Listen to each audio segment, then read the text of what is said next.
Bentornati nel canale, io sono Salvatore di Food and Nature e oggi vedremo insieme come preparare le graffe napoletane, le ciambelle fritte ricoperte di zucchero tipico del carnevale ma che possiamo trovare anche nei panifici o in pasticcerie tutto l'anno.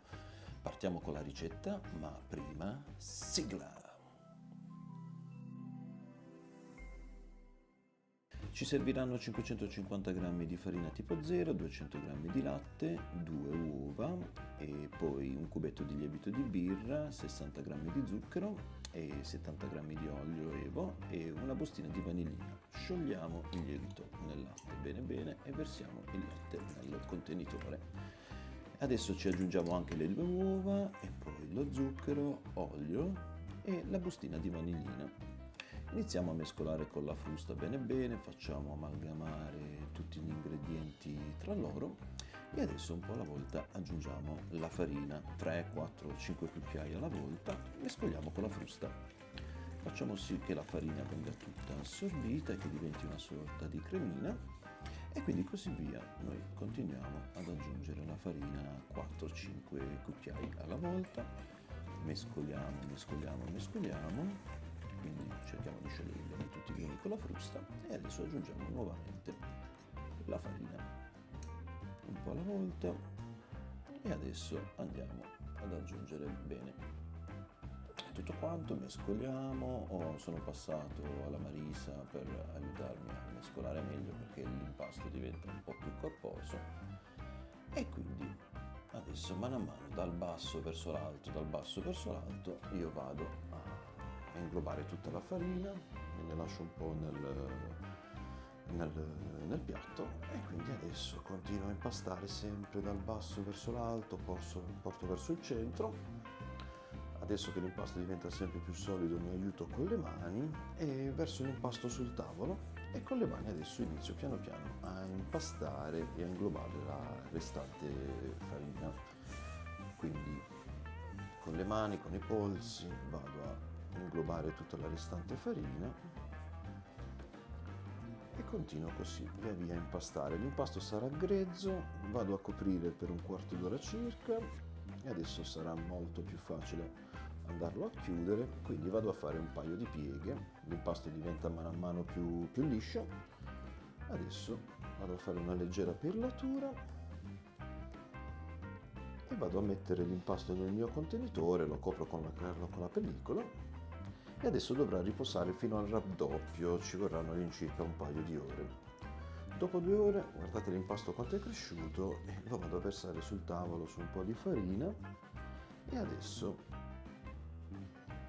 lo vado leggermente a distendere con le mani, vado un po' a schiacciare sui bordi, mi aiuto fino a, insomma, a a farlo diventare un po' più ampio. Adesso ci cospargo sopra un po' di farina e col mattarello faccio sì che l'impasto raggiunga più o meno lo spessore di insomma un centimetro e mezzo e con un coppapasta della larghezza più o meno di 8-9 centimetri ci vado a fare le mie forme. Quindi il mio è rotondo, però se avete delle forme di altre, diciamo dei coppapasta, delle formelle di altre forme, potete usarle. Ora con un bicchierino piccolino io ci faccio un buchino al centro per dare la forma delle ciambelle e quindi vado leggermente a premere sull'impasto e tiro fuori il mio dischetto forato che vado a appoggiare sulla mia teglia ricoperta da carta forno e quindi uno alla volta.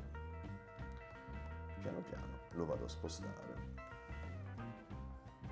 Ora con l'impasto rimanente ci potete fare le rimanenti ciambelle, a me sono venute più o meno 11-12 ciambelle e vado a ritagliare la carta forno sotto le ciambelle per far sì che dopo sia più facile spostarle nella padella per la frittura. Adesso queste ciambelle dovranno riposare circa un quarto d'ora, 20 minuti come ultima lievitazione, quindi le vado a coprire con un canovaccio asciutto, le copro, aspetto un quarto d'ora, 20 minuti e nel frattempo riscaldo il mio olio in padella che raggiungerà più o meno i 170 gradi, 180 gradi e quindi adesso vado a versarci, aiutandomi proprio con il quadratino di carta forno, vado a versarci le mie ciambelline nell'olio bollente.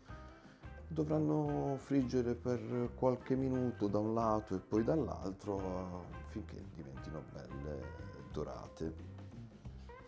Non ne mettete tantissimo diciamo in padella, perché altrimenti poi rischiano di attaccarsi tra loro, quindi a seconda della dimensione della padella 3 o 4 dovrebbero andare bene.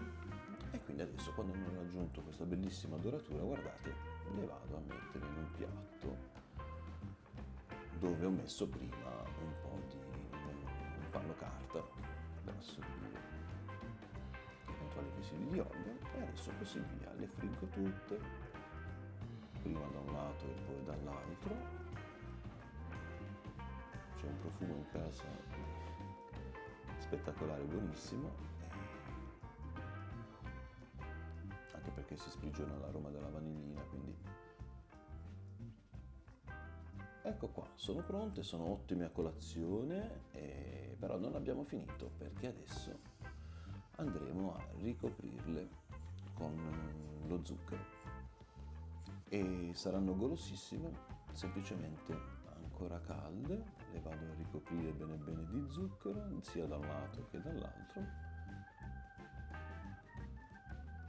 e le vado a posizionare sempre in un contenitore rivestito con un panno carta, non obbligatorio ovviamente.